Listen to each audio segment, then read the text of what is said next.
आज का मेरा टॉपिक है पोटेशियम आयोडाइड। ठीक है, सभी ने नोट्स बना रखे हैं जो आज वाले सेंड किए थे। मैंने जो नोट्स आज सेंड किए थे सभी को मिल गए? Yes ma'am. ओके बेटा, अपने नोट्स मैंने नोट डाउन कर लेना। ठीक है, ओके मैं कैमरा स्विच कर देती हूँ। तो आज का हमारा टॉपिक है पोटेशियम आयोडाइड। ठीक है, क्लियर है सभी को? Yes ma'am. पोटेशियम आयोडाइड का जो मॉलिक्यूलर फॉर्मूला होता है that is Ki, potassium iodide. इसकी प्रिपरेशन के वक्त हम क्या करते हैं, रिएक्टेंट्स लेते हैं 6 moles of potassium hydroxide salt and 6 moles of iodine. ठीक है, यहाँ पे क्या कर रहे हैं हम, यहाँ पे जो आपको प्रोडक्ट मिल रहा है वो potassium iodide and potassium trioxide and 3 moles of water की फॉर्म में मिल रहा है। तो यहाँ पे जो बेसिकली हमारा मेन प्रोडक्ट है दैट इज पोटेशियम आयोडाइड, क्योंकि हम किसकी प्रिपरेशन कर रहे हैं यहाँ पे, पोटेशियम आयोडाइड की।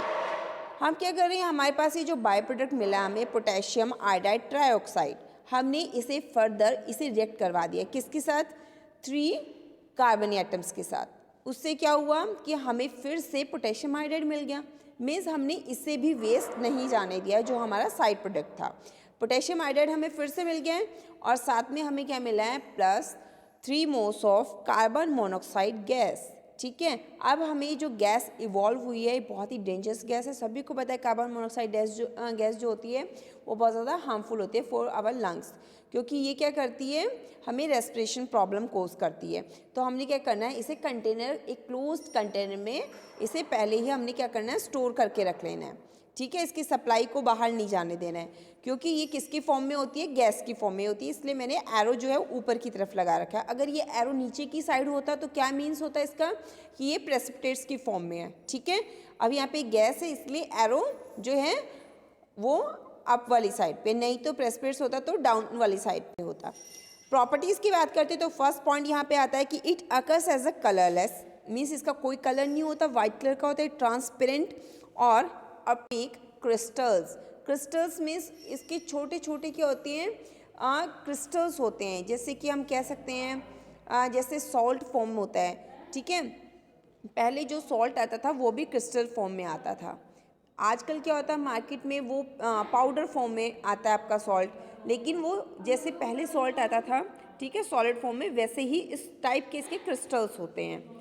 सेकेंड पॉइंट है अडरलेस है, इसका कोई भी इसमें स्मेल नहीं होती है and having saline and bitter taste, इसका नमकीन और कड़वा टेस्ट होता है।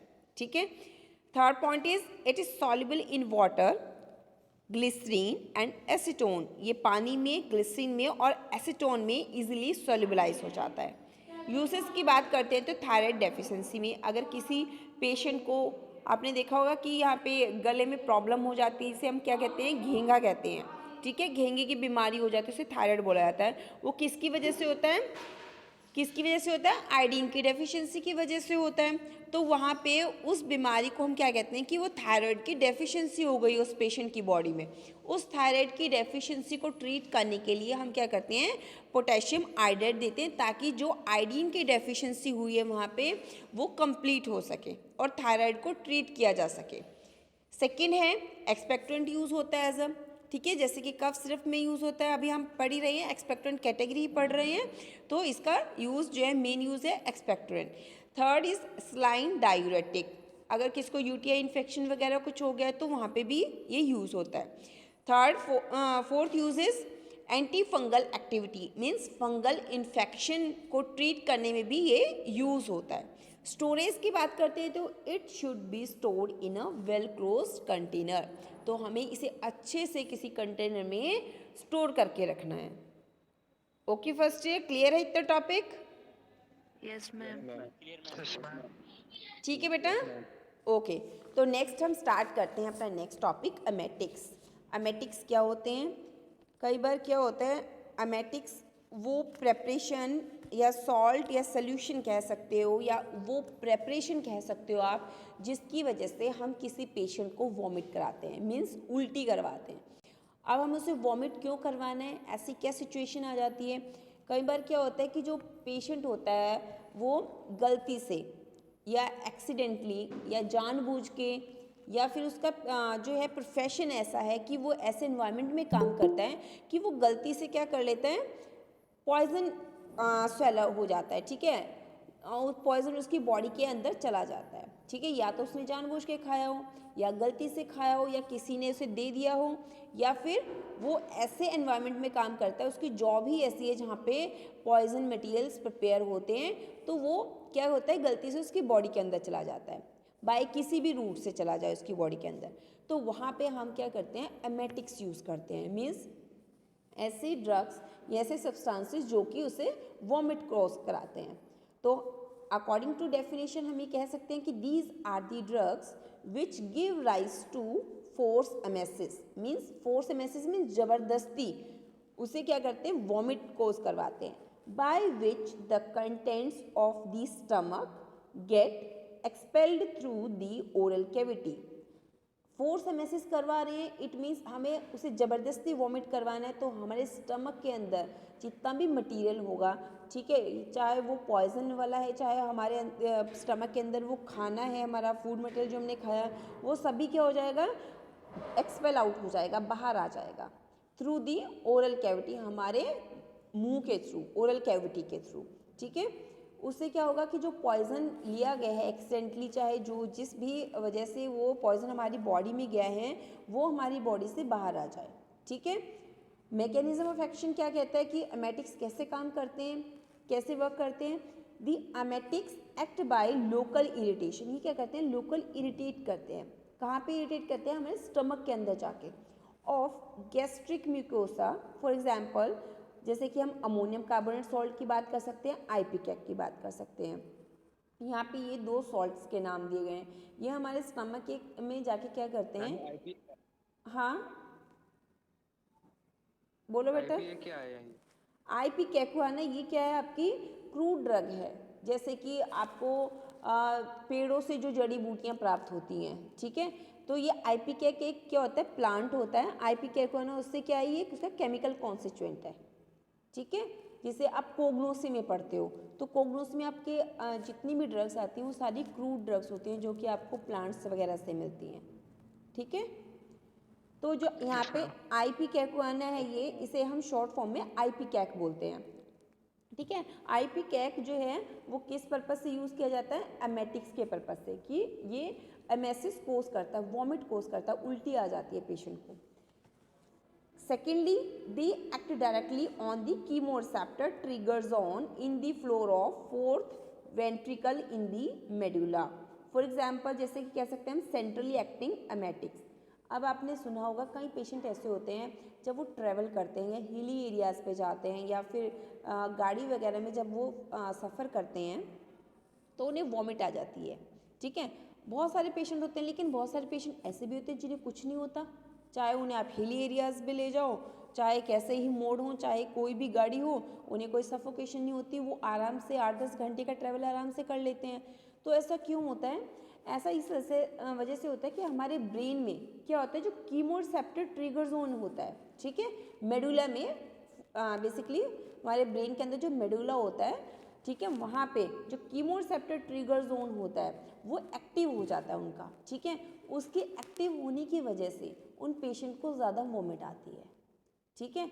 अब यहाँ पे वही बात है कि कीमोरेसेप्टर ट्रिगर जोन को ये क्या कर रहे हैं, ये उसके ऊपर एक्ट करते हैं एमेटिक्स, ताकि वो एक्टिव फॉर्म में आ जाए, और एक्टिव फॉर्म में आएगा तो क्या होगा, वॉमिट आएगी, एमेटिक्स अपना काम जो है वो अच्छे से कर पाएंगे, ठीक है। पेशेंट जल्दी वॉमिट करेगा अगर हमारा कीमोरेसेप्टर ट्रिगर जोन एक्टिव हो गया। तो सेकेंडली ये भी इनका मैकेनिज्म ऑफ एक्शन कि ऐसे एक्ट करते हैं हमारे ब्रेन में, हमारी बॉडी के अंदर जाके।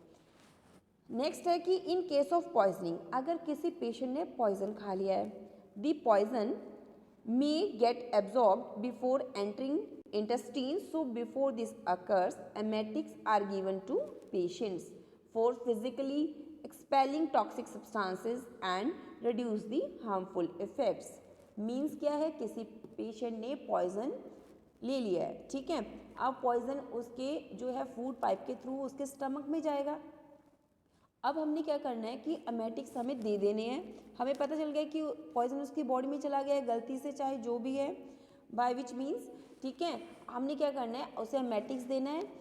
एमेटिक्स उसके स्टमक में जाएगा और जहाँ पे जितना भी पॉइजन है या फूड मटेरियल जो पड़ा हुआ है, ठीक है, उसके अराउंड वो क्या कर लेगा, एक सराउंडिंग्स फॉर्म कर लेगा, ठीक है, मीन्स उसे वो कवर कर लेगा उस जितना भी मटेरियल है अंदर, चाहे वो पॉइजन मटेरियल है, चाहे वो हमारे फूड मटेरियल के साथ मिक्स हो चुका है, ठीक है, तो उसे क्या करेगा, वो क्यों उसे कवर करता है, ताकि वो जो पॉइजन है हमारे स्टमक की वॉल्स के साथ इंटरेक्ट ना हो। अगर पॉइजन हमारे स्टमक की जो हमारे स्टमक का इनर पोर्शन है, ठीक है, उसके साथ इंटरेक्ट हुआ तो क्या होगा, सारी की सारी जितनी भी वो आपकी इंटरनली आंत वगैरह हैं वो सब फट जाएंगी। ऐसे ही हो जाएगा इंटरनल एनवायरनमेंट आपके स्टमक का, जैसे कि आपके स्टमक में बहुत ज़्यादा अल्सर्स हो गए हैं और क्रोनिक स्टेट के अल्सर्स हो गए हैं, ठीक है, छाले होते हैं ना, जैसे छाले की फॉर्म में होता है कि सारा जो वॉल्स होती है इंटेस्टाइन की वो सारी फट जाएंगी, ठीक है, तो अल्टीमेटली क्या होगा, पहले तो जो पॉइजन लेता है पेशेंट, ठीक है, वो उसके फूड उससे जो रेस्पिरेटरी प्रोसेस होता है, रेस्पिरेटरी सिस्टम होता है, उसके थ्रू जाता है, फिर जो फूड जो पाइप होती है उसको भी पूरी तरह वो डैमेज कर देता है। अगर हम क्या करते हैं, हम उसे फोर्सफुली पेशेंट को कहेंगे कि वॉमिट कर, एक बार तो जो है फूड पाइप से पॉइजन अंदर गया, तब आपकी जो फूड पाइप है वो डैमेज हो गई, फिर जब वो दोबारा से पेशेंट क्या करेगा, उसे वॉमिट करेगा फोर्सफुली, फिर से वो डैमेज हो जाएगी, तो अल्टीमेटली पेशेंट की डेथ हो जाएगी। तो हम क्या करते हैं, हम एमेटिक्स देते हैं ताकि वो जो एमेटिक्स हमने दी है वो पॉइजन को काउंट्रैक्ट करके, मीन्स उसे कवर करके, ठीक है, तब पेशेंट की बॉडी से बाहर एक्सपेल आउट हो, ताकि जो फूड पाइप है वो ज़्यादा डैमेज ना हो और पेशेंट की ऑन द स्पॉट जो है वो डेथ ना हो। तो इसी वजह से जो एमेटिक्स हैं वो इन केस ऑफ पॉइजनिंग ज़्यादा यूज़ किए जाते हैं।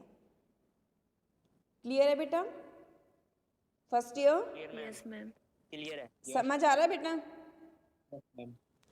तो Yes, ma'am.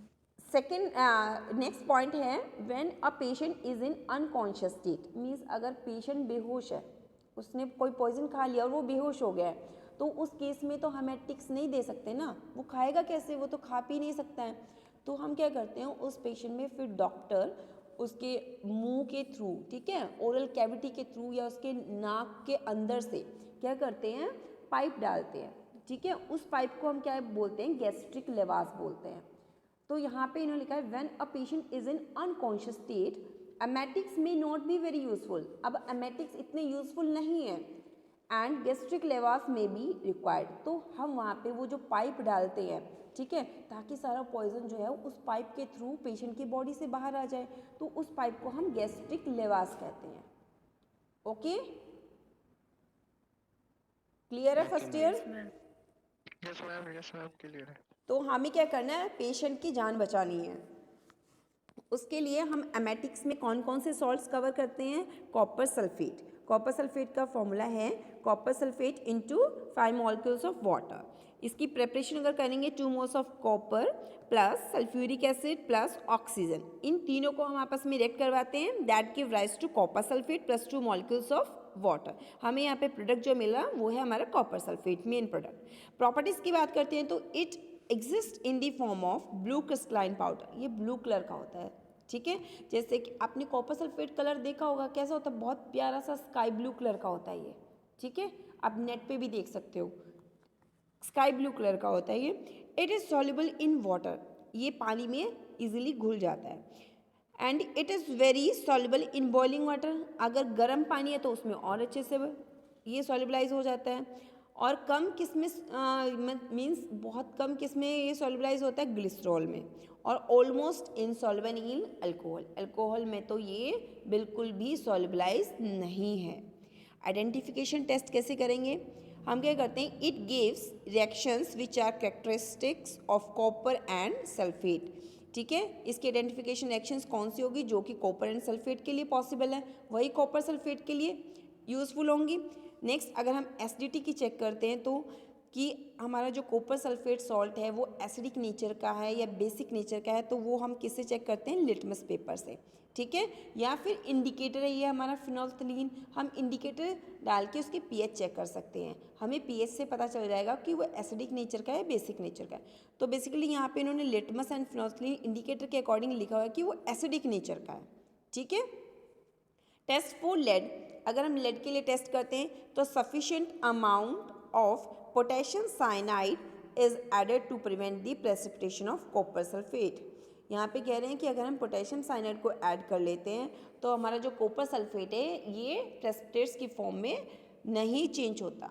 ठीक है, कई बार क्या होता है कि हम कॉपर सल्फेट सॉल्ट लेते हैं, ठीक है, इसे हम पानी के साथ या गर्म पानी के साथ इसे सॉल्युबल कर लेते हैं बीकर में ग्लास रॉड की हेल्प से, और फिर फर्दर हम क्या करते हैं उसे जस्ट हीटअप करते हैं, ठीक है, चाइना डिश में।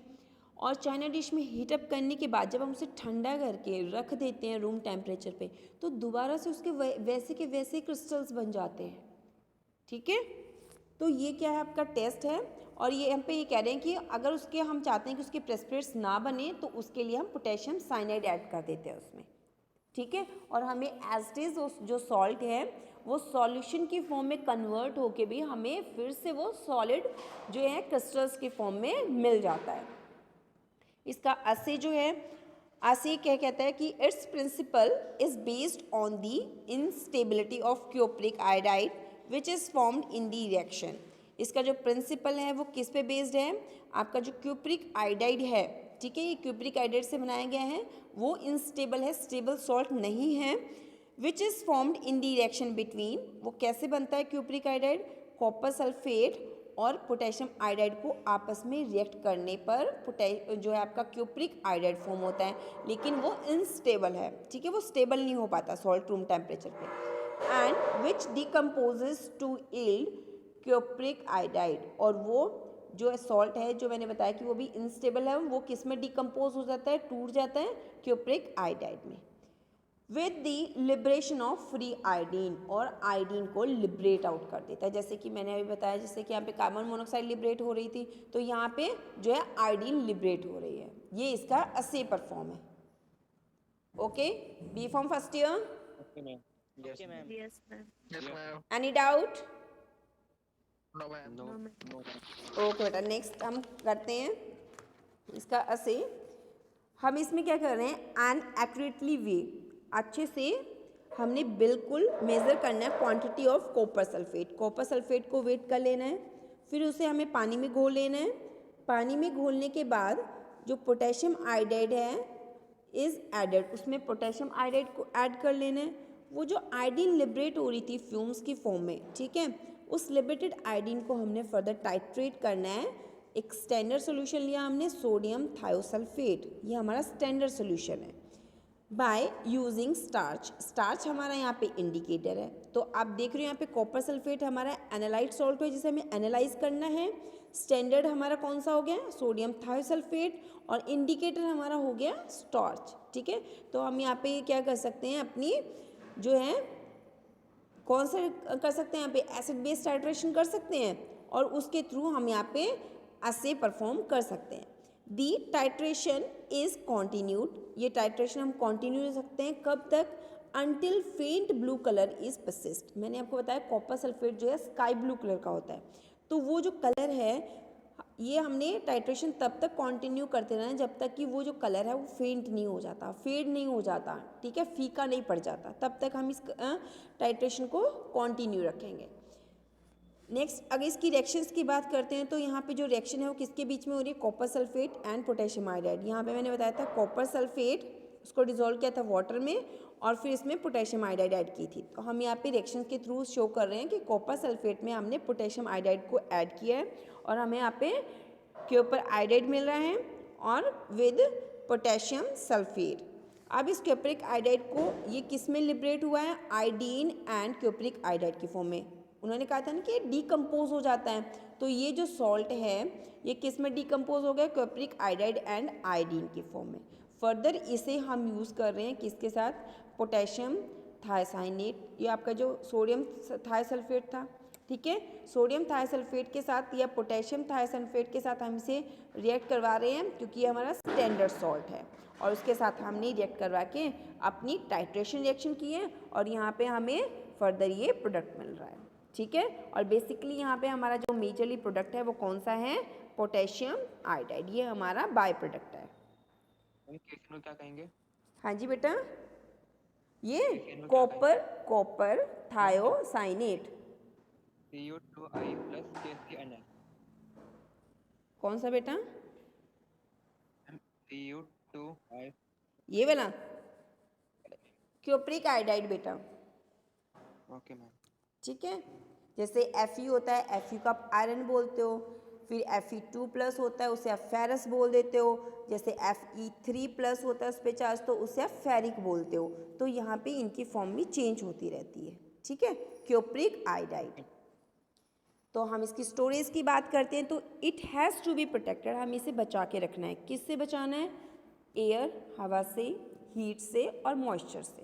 मीन्स ज़्यादा ड्राई एयर ना हो कि इसका मॉइस्चर कंटेंट ही भाग जाए, ज़्यादा हीट भी नहीं करना है कि मेल्ट हो जाए, और ज़्यादा मॉइस्चर भी नहीं देना है कि वो ऐसे पानी छोड़ने लग जाए, लिक्विफाई हो जाए बिल्कुल ही। जैसे टीवी में ऐड दिखाते हैं ना, टाटा सॉल्ट नमक जो होता है बिल्कुल लिक्विफाई होकर जम सा जाता है, तो वैसा भी नहीं होना चाहिए। यूजेस की बात करते हैं तो emetic in a dose of 300 milligram, ठीक है। इसकी जो डोज देनी है हमें, पेशेंट को दवाई देनी है, वो कितनी क्वांटिटी में होनी चाहिए? 300 मिलीग्राम। किस में? 30 ml वाटर में, मीन्स पानी में घोल के 30 ml पानी लेना है और 300 मिलीग्राम उसमें एमेटिक डाल देना है। कौन सा? Potassium iodide. ये किसकी डोज है? पोटेशियम आयोडाइड की। तो ये केमिकल एंटीडोट की तरह भी यूज़ हो रहा है इन फॉस्फोरस पॉइजनिंग। तो बेसिकली यहाँ पे भी एक आपका क्वेश्चन बन जाता है जीपेट के लिए कि यहाँ पे जो है पोटेशियम आयोडाइड है वो किसकी पॉइजनिंग में यूज़ होता है? Phosphorus poisoning. नेक्स्ट इसके यूज़ की बात करते थे, एस्ट्रिंजेंट होता है, प्रोटीन्स की प्रेसिपिटेशन करता है। ये जो एस्ट्रिंजेंट होते हैं वो क्या करते हैं? प्रोटीन्स की प्रेसिपिटेशन करते हैं, जो कि किसके लिए यूज़फुल है? बेसिकली जो हमारे फेस पे पिंपल्स वगैरह हो जाते हैं, एक्ने वगैरह हो जाते हैं, तो वहाँ पे एस्ट्रिंजेंट यूज़ होता है, ठीक है। नेक्स्ट है फंजीसाइड। फंगल इन्फेक्शन जो है फंगस को किल कर देता है ये, लेकिन इसकी concentration 1.5% solution. It is an ingredient of Benedict's and Fehling's reagent. ये आपके जो बेनेडिक्ट्स एंड फेलिंग जो रिएजेंट हो, ये नेमिंग रिएक्शन है, ये जो रिएजेंट की तरह काम आते हैं। ये जो रिएजेंट्स हैं हमें इसमें 3-4 केमिकल जो हैं ऐड करने पड़ते हैं, इनको प्रिपेयर करना पड़ता है। इनके प्रिपेयर करने का फॉर्मूला अलग होता है, वो हमारे आईपी में होता है, ठीक है। ये हमें पहले ही अपने अपने जब किसी लैब वगैरह में जाते हो तो आपने बहुत सारे रिएजेंट बॉटल देखे होंगे शेल्फ के ऊपर, उनके ऊपर पर्टिकुलर उनके नाम लिखे होते हैं। तो ऐसा ही नहीं है कि हमने क्या किया कि उन रिएजेंट्स को बॉटल में से निकाल के उन्हें बस डिस्पेंस करके रख दिया है, ऐसा नहीं है। उनको प्रिपेयर किया हमने एक फॉर्मूले के अकॉर्डिंग, उनकी कंसंट्रेशन के अकॉर्डिंग, और इसमें 2-3 जो है केमिकल्स ऐड किए हैं पर्टिकुलर कंसंट्रेशन के अकॉर्डिंग, तब जाके कोई एक रिएजेंट प्रिपेयर होता है, ठीक है। उनके पर्टिकुलर नाम होते हैं, जैसे कि बेंडिक्स रिएजेंट, फेलिंग्स रिएजेंट। तो हम क्या कहते हैं कि जो पोटेशियम आयोडाइड है वो बेंडिक्स रिएजेंट बनाने में भी यूज़ होता है, फेलिंग रिएजेंट को प्रिपेयर करने में भी यूज़ होता है। ओके, डाउट क्लियर है बेटा? किसी को कोई डाउट तो नहीं है? No ma'am. No ma'am. First year all of you? Yes बेटा ma'am. बाकी बच्चे रिस्पॉन्स नहीं देते हैं। Govind, Kaushendra, Yes, ma'am. Ahmad, Prachi. Clear है मैम। क्लियर है। ठीक है बेटा, क्लियर है मैम। ओके बेटा। तो नेक्स्ट हम करते हैं कंटिन्यू। सोडियम पोटेशियम टार्ट्रेट, जिसका फॉर्मूला होता है KNaC4H4O6 इंटू 4H2। 4H2 इसके साथ ये वाटर कंटेंट होता है। इसको हम क्या बोलते हैं? रॉकलेस साल्ट भी कहते हैं, इसका कॉमन नेम है, ठीक है। यही नहीं है कि आप इसे सोडियम पोटेशियम टार्ट्रेट ही बुलाओगे, आप इसे रॉकलेस साल्ट भी कह सकते हो। ये इसकी स्ट्रक्चर है। प्रॉपर्टीज़, ये डबल सॉल्ट होता है किसका? टार्ट्रिक एसिड का। Melting point 75 degree centigrade. Structure कैसी होती है इसके क्रिस्टल्स की? ऑर्थोरोम्बिक शेप्ड होती है। पानी में सॉल्युबल है, लेकिन कितना? अगर हम 26 ग्राम पर 100 ml डिजोल्व करें, मीन्स हमने अपना जो है रॉकलेस साल्ट लेना है 26 ग्राम और 100 ml वाटर लेना है। यूजेस की बात करते हैं तो ये किस में यूज़ होता है? फूड इंडस्ट्री में। जितने भी पैकेजिंग फूड होते हैं, ठीक है, उनको स्टेबल करने के लिए, ताकि वो महीनों तक स्टोर रहें और दिखने में फ्रेश हों, तो उनमें इन्हीं केमिकल्स को यूज़ किया जाता है। आपकी जो जैसे आइसक्रीम वगैरह होती है, क्या उनमें दूध होता है? नहीं, उनमें दूध नहीं होता, उनमें कोई मिल्क नहीं होता, उनमें सब केमिकल्स होते हैं, ठीक है। मैम मुझे दूध से बनी होती है ना? हाँ जी बेटा, दूध से बनी होती है ना आइसक्रीम तो? दूध से बनी होती है, लेकिन वो जो क्रीम वगैरह होती है वो सब केमिकल होते हैं। ठीक है। डेयरी प्रोडक्ट्स जो होते हैं इतने दिनों तक नहीं स्टेबल रह पाते हैं कि आप उन्हें एक जगह से दूसरी जगह तक ट्रांसपोर्ट करो तब भी हेल्थ के लिए अच्छे होंगे, ऐसा नहीं होता है। आप सेकेंड सेमेस्टर में जब आओगे मैं आपको एक सॉल्ट पढ़ाऊँगी, ठीक है। उस केमिकल जो है ना वो बेसिकली आपके डेयरी प्रोडक्ट्स में फॉर स्पेशली आइसक्रीम्स में यूज़ होता है, ठीक है। और उसको वनीला के नाम से जाना जाता है, ठीक है। वनीला फ्लेवर तो सभी ने सुना होगा आइसक्रीम में, ठीक है। वो सभी केमिकल्स होते हैं। तो हाँ, पाउडर फॉर्म में भी होते हैं और क्रीमी फॉर्म, सॉल्यूशन फॉर्म में भी होते हैं। तो यहाँ पे हम रॉकले साल्ट की बात कर रहे हैं तो ये फूड इंडस्ट्री में यूज़ होता है। It is a common precipitant, ये कॉमन प्रेसिपिटेंट है इन प्रोटीन क्रिस्टलोग्राफी। प्रोटीन क्रिस्टलोग्राफी क्या होता है? ये प्रोसेस होता है प्रोटीन्स का। बेसिकली इसमें क्या होता है कि जो प्रोटीन्स होती हैं उनकी स्ट्रक्चर को मॉलिक्यूलर लेवल पे डायग्नोज किया जाता है कि उसकी मॉलिक्यूलर स्ट्रक्चर कैसी है, फर्दर वो कैसे सॉल्ट बनेगा, फर्दर वो उसकी जो है किसी डिसीज़ को फाइंड आउट करने में उस प्रोटीन्स को कैसे हम मॉडिफाई कर सकते हैं। तो उसकी स्ट्रक्चर को आइडेंटिफाई करने में, स्टडी करने में प्रोटीन क्रिस्टलोग्राफी प्रोसेस यूज़ किया जाता है, ठीक है, जिससे कि फर्दर डिसीजेस का पता लगाया जा सके। It is also an ingredient in biuret reagent, ये भी नेमिंग रेजेंट है, बायोरेट रेजेंट को प्रिपेयर करने में यूज़ होता है ये। To measure protein concentration, proteins कितनी कंसनट्रेशन में है, ठीक है, उसका पता लग जाता है। क्योंकि प्रोटीन्स किससे मिलके बने होते हैं? अमाइनो एसिड से। और अमाइनो एसिड की आप स्ट्रक्चर देखना तो उसकी जो बेसिक स्ट्रक्चर होती है उसमें एक साइड क्या होता है, कार्बोक्सिलिक ग्रुप अटैच होता है, मीन्स एसिडिक ग्रुप, और दूसरी साइड जो कार्बन के इस साइड पे होता है वो एक बेसिक ग्रुप होता है, यानी कि NH2। तो वहाँ पे जितने भी अमाइनो एसिड्स होते हैं वो मिलके क्या करते हैं? प्रोटीन्स की स्ट्रक्चर फॉर्म करते हैं, प्रोटीन्स बनाते हैं। तो वहाँ पे प्रोटीन कितनी कंसंट्रेशन में है ये मेज़र करना भी मेज़र करने के लिए भी हमारा जो सॉल्ट है, रॉकले सॉल्ट, ये हमारी हेल्प करता है। क्लियर है बेटा? Yes ma'am. Yes ma'am. Okay बेटा। तो हमारा जो नेक्स्ट टॉपिक है वो है हेमेटेनिक्स। हेमेटेनिक्स नाम से ही पता चल रहा होगा कि अगर किसी जो पेशेंट होते हैं उनमें खून नहीं बनता है या खून की कमी आ जाती है तो आपने सभी ने पढ़ा होगा कि एनीमिया हो जाता है, ठीक है। यही होता है ना कि अगर किसी पेशेंट को एक्सीडेंट हो गया है, ठीक है, एक्सीडेंट में उससे बहुत ज़्यादा ब्लड लॉस हो गया तो उसकी बॉडी में खून की कमी आ जाएगी, ठीक है। उसकी किसी पेशेंट की बॉडी में जो है RBCs अच्छे से नहीं बन पाते हैं, कहते हैं ना खून बनना बंद हो गया है, तो उसकी बॉडी में क्या होता है, RBCs अच्छे से डेवलप नहीं हो पाते, तो तब एनीमिया हो जाता है। अगर आपकी बॉडी में आयरन की, फॉलिक एसिड की और विटामिन B12 की कमी आ गई है तो एनीमिया हो जाता है, ठीक है। या फिर जो RBCs आपकी बॉडी में हैं वो डिस्ट्रॉय हो रहे हैं, उनको डिस्ट्रॉय कौन करता है? आपके बॉडी में कोई बीमारी हो गई है, ठीक है, तो वहाँ पे जितने भी डेड सेल्स होते हैं वो क्या करते हैं, जो अच्छे फ्रेश सेल्स होते हैं, फ्रेश RBCs होते हैं, उनको डिस्ट्रॉय करना स्टार्ट कर देते हैं, उनको ख़राब करना स्टार्ट होते हैं। तब भी क्या होता है, पेशेंट एनीमिक हो जाता है। तो ऐसा नहीं है कि पेशेंट की बॉडी में खून की कमी आ गई तभी उसको एनीमिया कहेंगे, नहीं, इन सभी सिचुएशन में हम उस पेशेंट को एनीमिक कहेंगे। तो जो हेमेटेनिक्स होते हैं ये वो सब्सटेंस होते हैं which are required in the formation of blood, जो कि क्या करते हैं, फॉर्मेशन बनाते हैं ब्लड को हमारी बॉडी के अंदर, and are used for treatment of anaemia, और एनीमिया जो है उसको ट्रीट करते हैं, ठीक है। एनीमिया कहते हैं ना कि पेशेंट के बॉडी में खून की कमी हो गई तो उसको अनीमिया हो गया है तो उसे ट्रीट करते हैं, उसकी ट्रीटमेंट में यूज़ होते हैं। TMT means treatment.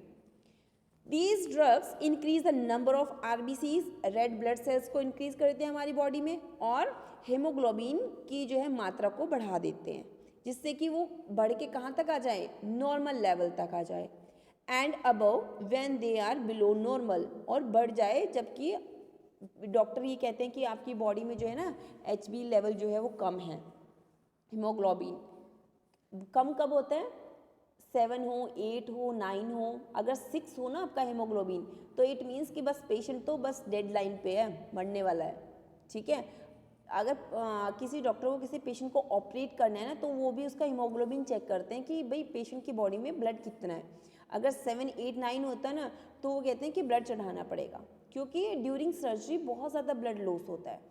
तो सबसे पहले क्या होता है कि अगर आप ब्लड डोनेट भी करने जा रहे हो तो सबसे पहले आप कहोगे कि मुझे ब्लड डोनेट करना है, तो सबसे पहले आपका एचबी चेक किया जाएगा कि आपकी बॉडी के अंदर एचबी कितना है। आप ब्लड डोनेट कर भी सकते हो, नहीं कर सकते हो, ठीक है। आपके एचबी के अकॉर्डिंग सर्जरी की जाती है, आपके एचबी के अकॉर्डिंग आप ब्लड डोनेट कर सकते हो, ठीक है। Yes ma'am. नॉर्मल कितना होना चाहिए मैम? नॉर्मल बेटा फीमेल्स में 13 तक होना चाहिए और जो मेल्स होते हैं उनमें 15 होना चाहिए, ठीक है। और जो ओके मैम। बाउंड्री लाइन है वो तो 7, 8, 9 होती है बस, ठीक है। 9 और 10 नॉर्मल होता है, 7 को भी बहुत कम बोला जाता है कि भाई ब्लड बहुत कम है बॉडी में। मैम मेल्स से ज़्यादा फीमेल्स में ना होता है? नहीं, मेल्स में होता है, ठीक है। हो जाता Okay. ऐसा नहीं है कि फीमेल्स में 13 से 15 तक नहीं हो सकता, अच्छे से अगर डाइट लेते हैं तो 15 तक भी हो जाएगा, लेकिन मेल्स में ज़्यादातर पाया जाता है according to studies. Okay ma'am. ठीक है बेटा, तो anaemia occurs when the balance between production and reduction of RBC cells is disturb. तो एनीमिया कब होता है हमारी बॉडी में? जब हमारी बॉडी के अंदर खून का बनना, ठीक है, वो डिस्टर्ब हो जाए या फिर जो खून कम हो रहा है वो डिस्टर्ब हो जाए। इन दोनों में जो बैलेंस है वो बैलेंस ना रहे, इम्बैलेंस हो जाए, तो जो है वो डिस्टर्ब हो जाता है हमारी बॉडी के अंदर आरबीसीज का जो प्रोसेस है, तो उस कंडीशन को हम एनीमिया कहते हैं। ब्लड लॉस हो रहा है, आरबीसीज अच्छे से नहीं बन रही हैं, डेफिशिएंसी हो गई है, ठीक है, और जो है आरबीसीज जो हैं ज़्यादा डिस्ट्रॉय हो गए हैं। जैसे कि अभी मैंने बताया अगर कोई वायरल इन्फेक्शन हो गया आपकी बॉडी में, तो वहाँ पे जो वायरस वाले डीएनए होते हैं ना, बैक्टीरिया के जो डीएनए होता है वायरल वाले, ठीक है, वो क्या करते हैं हमारे आरबीसीज को जो फ्रेश डीएनए होते हैं उनको भी डेड करना स्टार्ट करते हैं, किल करना स्टार्ट करते हैं, ताकि वो उनका डीएनए अचीव कर सके। जैसे कैंसर होता है ना, वो ऐसे ही डेवलप होता है बॉडी में, कहते हैं ना कि पर डे 10 गुना मल्टीप्लाई होता है कैंसर हमारी बॉडी में। तो कैसे होता है, कैंसर जो होता है ना वो एबनॉर्मल ग्रोथ होती है टिश्यूज़ की। वो जो टिश्यूज़ होते हैं वो वायरल होते हैं, बैक्टीरिया वाले होते हैं। बैक्टीरियल जो होते हैं तो उनके पास अपना खुद का डीएनए कभी नहीं होता। वो क्या करते हैं, जो हमारी बॉडी के अंदर डीएनए होता है अच्छे वाले टिश्यूज़ का, उनका डीएनए अचीव करते हैं और उनको फोर्स करते हैं कि और डीएनए और कॉलोनीज डेवलप करो। और ये तभी होता है जब हमारी बॉडी का जो इम्यून सिस्टम है वो कमज़ोर हो। जब तक हमारी बॉडी की इम्यूनिटी अच्छी है तब तक हमारी बॉडी डिफेंस मैकेनिज्म शो करती है उस डिसीज़ के अकॉर्डिंग, उस बैक्टीरिया के अकॉर्डिंग। हमारी बॉडी का जो डिफेंस मैकेनिज्म वो लड़ता रहता है, फाइट करता रहता है कि नहीं बाहर जाओ। लेकिन जब इम्यूनिटी जो है वो वीक पड़ जाती है तब जाके कोई डिसीज़ हमारी बॉडी के अंदर डेवलप हो पाती है, ठीक है। तो यस मैम। फ्रेश फूड खाओ, बाहर का खाना मत खाओ, ओके। और पैक्ड फूड तो मत ही खाओ, उसे अवॉइड ही करो। Okay ma'am.